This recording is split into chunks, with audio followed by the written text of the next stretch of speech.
Hello student, দেখো আমরা যে একটা কোশ্চেন নিয়ে এসেছি শতকরা থেকে। তোমাদের যাদের হচ্ছে ম্যাথ দেখলেই জ্বর আসে, পরীক্ষার খাতায় দেখলে ম্যাথ দেখলে মনে হয় যে না আমার শেষ, আর হবে না কিছু, তার জন্য তোমাদের কাছে সমাধান বা জ্বরের ওষুধ হিসাবে এসেছে কে দ্রোণাচার্য স্টাডি পয়েন্ট। কিভাবে তোমাদেরকে সহজে সমাধান তুলে দেবে সেটা আমরা লক্ষ্য রাখো দ্রোণাচার্য স্টাডি পয়েন্টে। তো আমাদের দেখো যে আমরা একটা বোর্ডের মধ্যে একটা কোশ্চেন লিখেছি, কোশ্চেন গুলো কিভাবে সমাধান করতে পারি তাহলে একটা সহজ পদ্ধতিতে আমরা দেখার চেষ্টা করব। কি বলেছে তোমার হচ্ছে খরচ এবং হচ্ছে সঞ্চয়ের অনুপাত দেওয়া আছে। তার মানে কি খরচ সঞ্চয় অনুপাত, খরচ সঞ্চয় আর হচ্ছে কি ইনকাম, এই তিনটে বিষয় আমাকে মাথায় রাখতে হবে।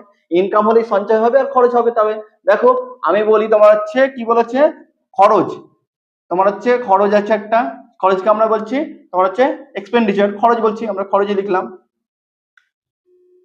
খরচ লিখলাম। আর হচ্ছে কি সঞ্চয়, সঞ্চয়ের দন্ত স নিলাম। আর হচ্ছে ইনকাম, ইনকাম লিখছি কি অর্থাৎ আয়, আয়ের আ দিলাম। আর এখানে খরচের খ দিলাম। ঠিক আছে, তাহলে দেখো অনুপাতটা দেওয়া আছে, কার কার খরচের অনুপাত দেওয়া আছে। খরচ দেওয়া আছে কত 5 5 আর দেওয়া আছে এটা। তাহলে এদের যোগফল কি হবে? এদের যদি আমার খরচ আর সঞ্চয় সেটাই যোগফল তো ইনকাম, তাহলে এটার যোগফল হচ্ছে 9, মানে হচ্ছে এটাই তো ইনকাম।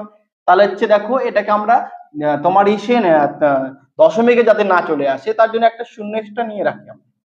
এবার পরের লাইনে পড়ো কি বলেছি, বেতনটাকে আমরা বৃদ্ধি করেছি, কত পার্সেন্ট বৃদ্ধি করেছি আমরা বেতনটাকে 20% বৃদ্ধি করেছি। তার মানে 90 টাকা তোমার ছিল, বেতনটা বেড়েছে 20 টাকা, মানে 120 টাকা হয়েছে বাই 100। এটা করতে পারি, কাটলে দুটো শূন্য কেটে গেল, একটা এখান থেকে একটা দুই এখানে, তো 9 বারং কত হচ্ছে 108, তো হচ্ছে 9 বারং 108। তাহলে তারপরে দেখো পরে কি বলেছে, দেখো পরেরটা কি বলেছে, খরচ হচ্ছে হ্রাস পেয়েছে, মানে খরচটা হ্রাস পেয়েছে, খরচটা কত হ্রাস পেয়েছে 10% হ্রাস পায়, 10% হ্রাস পায়, মাইনাস লিখলাম।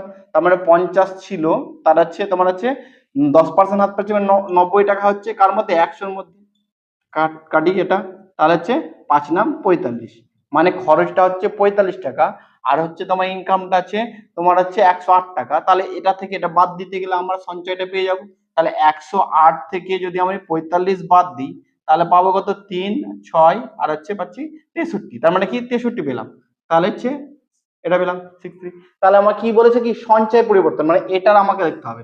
দেখো এটার পরিবর্তন মানে হচ্ছে তোমার আগে 40 টাকা ছিল, এখন হয়ে গেছে কত 63 টাকা। তাহলে ক টাকা চেঞ্জ হলো, ক টাকা পরিবর্তন হয়েছে, পরিবর্তন হয়েছে কত 23 টাকা। কার উপর পরিবর্তন হবে, এটার উপর।